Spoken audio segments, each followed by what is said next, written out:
রমজান মাস আরেকটা পরিচয় আছে, পরিচয়গুলো আমাদের দেশে অনেকেই জানে না, কারণ এই দেশে বিজয়ের মাস বলতে বোঝায় ডিসেম্বর, কি ঠিক আছে না? স্বাধীনতার মাস বলতে বোঝায় হলো মার্চ মাস। কিন্তু বদর মাস যে কত, কি বলে, রমজান মাস যে কত তাৎপর্যপূর্ণ একটা মাসের নাম।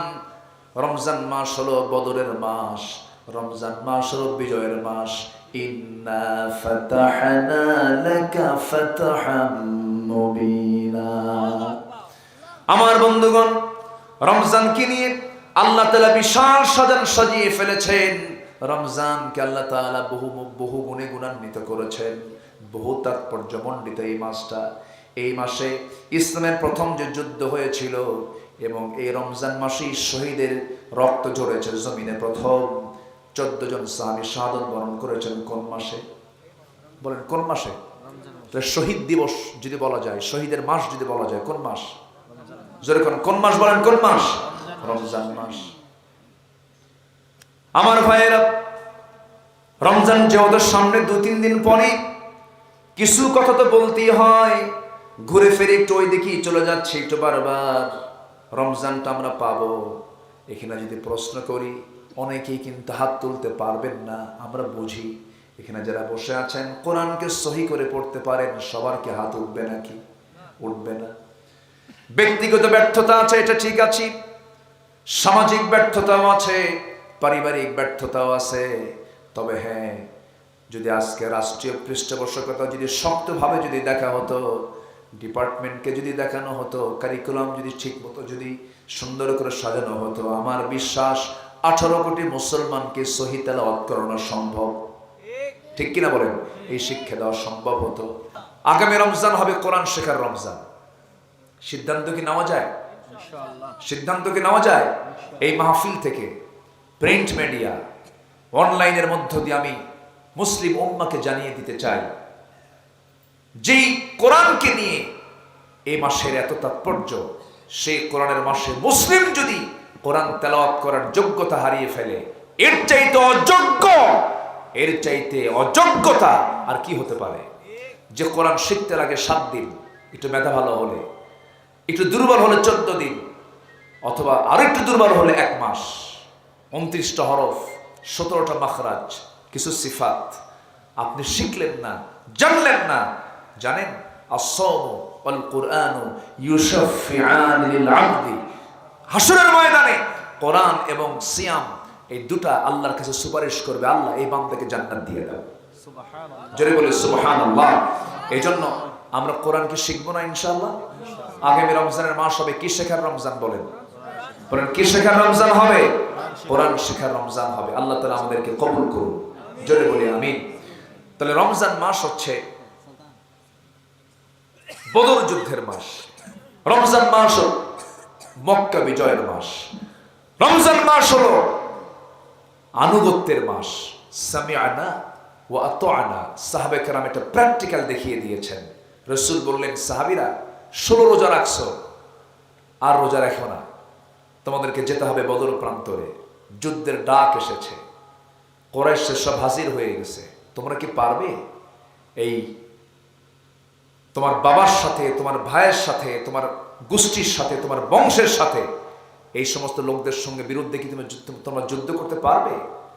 সাহাবে কেরাম বলেন, ইয়া রাসূলুল্লাহ, আপনি যা বলবেন আমরা তাই করব। আল্লাহু আকবার বলেন। যা শুনলাম তাই মানলাম। সামিআনা ওয়া আতা'না। হুজুর, শুধু আপনি অর্ডার দেন আমাদেরকে। রাসূল বারবার বলছিলেন, সাহাবীরা তোমাদের সামনে দাঁড়িয়ে যাবে, তা কারো বাবা, কারো ভাই, কারো ছেলে, কারো জামাই, সবার সামনে দাঁড়িয়ে যাবে। সাবধান, দিন প্রতিষ্ঠার সংগ্রামে কেউ কিন্তু পিছপা হওয়া যাবে না।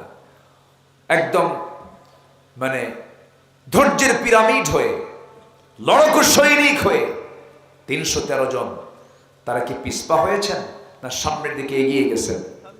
কোন মাসে? এই চেতনা আমাদের লালন করার দরকার আছে না নেই?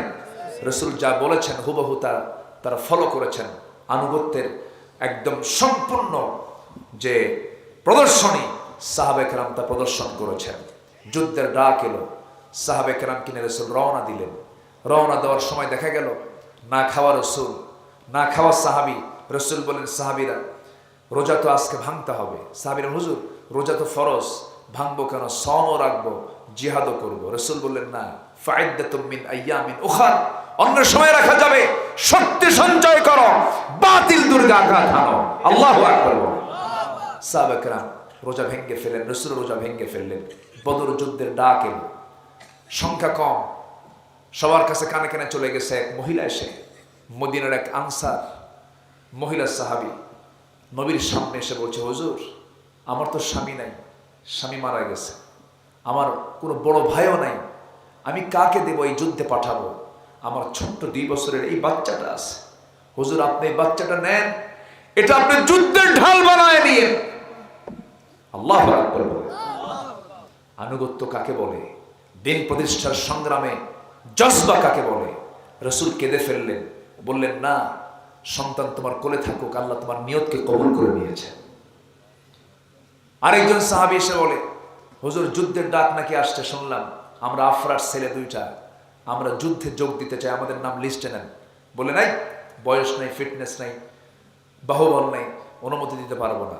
হুজুর অন্তত আপনি আমারে দেন, ওর চেয়ে আমি লম্বা আছি, বড় আছি। রাসূল বললেন, তাই ঠিক আছে। ছোটজন বলে, হুজুর ওকে যদি অনুমতি দেন আমাকে দিতে হবে কেন?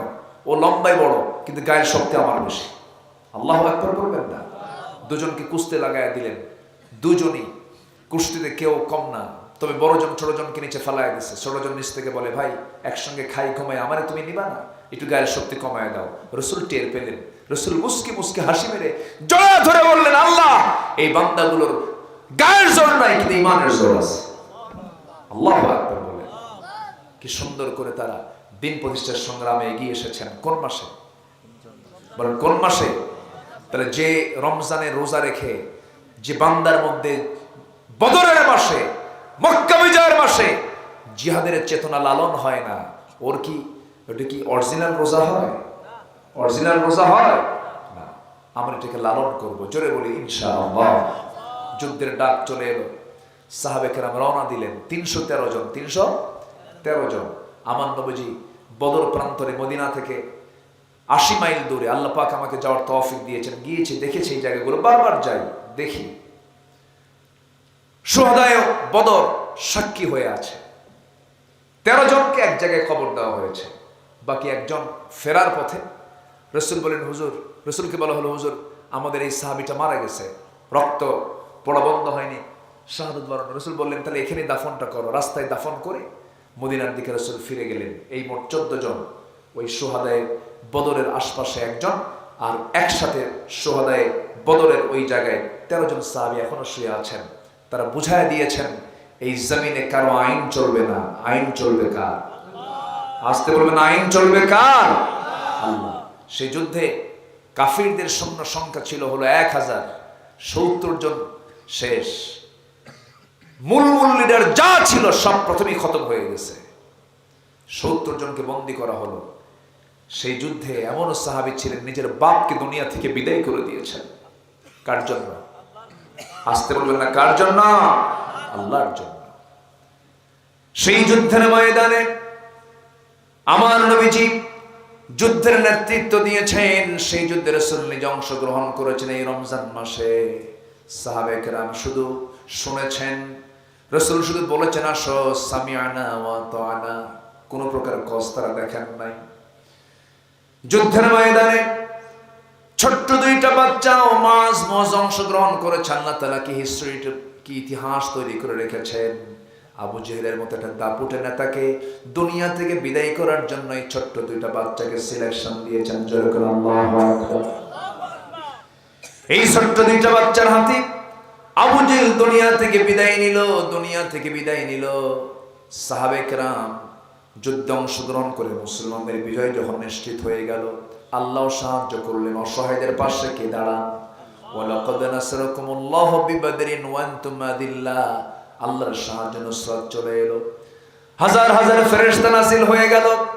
আল্লাহর সাহায্য চলে এলে সাহাবে কেরামদের বিজয় যখন নিশ্চিত হয়ে গেছে, আমার নবীজি সাহাবে কেরামকে সঙ্গে সঙ্গে বলছেন, সাহাবীরা 70 জন কাফেরকে, কুরাইশকে ওই বদর কূপের মধ্যে ফেলে দাও। 70 জনকে কি করবো হুজুর? সাহাবীরা বলেন, হুজুর আমরা এদেরকে হত্যা করে ফেলি। রাসূল বললেন, না না, ওদেরকে পিঠ মোড়া দিয়ে বেঁধে ফেলো। সেই পিঠ মোড়া দিয়ে 70 জন যুদ্ধবন্দীর মধ্যে দেখা গেল আমার নবীর নিজের বড় মেয়ের জামাইও আটকা পড়েছে, আমার নবীর আপন চাচা আব্বাস রাদিয়াল্লাহু আনহু তিনিও আটকা পড়ে গেছেন। সব সাহাবীরা চিন্তা করতেছে নবীর জামাইকে কেমন করে আমরা শক্ত দড়িয়া বাঁধি। বাঁধনটিকে বেঁধেছে, কিন্তু একটু দড়ির গিরাটা বাঁধনটা একটু নরম করে ঢিল করে দিয়েছে। ওই দেখি আমার নবীর আপন চাচা আব্বাস রাদিয়াল্লাহু তাআলা আনহু ইসলাম কবুল করেননি সেই সময়, তার বাঁধনটা নরম করে দিয়েছে, খাবারটা দিয়েছে স্পেশাল।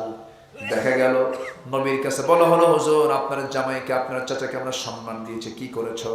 রুটি দিয়েছি, গোশত দিয়েছে, বাকিগুলোকে খেজুর দিয়েছে। রাসূল বলেন, না, যুদ্ধের সিস্টেম তেমন নয়, যুদ্ধের আইন তেমন নয়, এখানে বৈষম্য করা যাবে না। যেহেতু খেজুর না দিয়ে রুটি দিয়েছ আর গোশত দিয়েছ, বাকি সবাইকে তোমরা এমন খাবারই ব্যবস্থা করো, উল্টা পাল্টা করা যাবে না, কম বেশি করা যাবে না। আমার নবীজির সহস্তে সবার কাছ থেকে মুক্তিপণ আদায় করতেছেন। এবার চলে এসেছে নিজের আপন চাচা। রাসূল বলছেন, চাচা আপনাকে মুক্তিপণ দিতে হবে। বলতেছে, ভাতিজা আমি তো তোমার চাচা হই। রাসূল বলেন, চাচা হন তো যুদ্ধে করতে আসছেন কেন ভাতিজার বিরুদ্ধে? কোনো মার্সি নাই, মুক্তিপণ দিতে হবে। সাহাবায়ে কেরাম বললেন, ইয়া রাসূলুল্লাহ, তাই যদি হয় এই গলার হারটা আমরা সেই মুক্তিপণ হিসেবে গ্রহণ করব না। রাসূল বলেন, ঠিক আছে আবুল আস, আমি তোমাকে এখন ছেড়ে দিতে পারি, তুমি চলে যাও মক্কায়।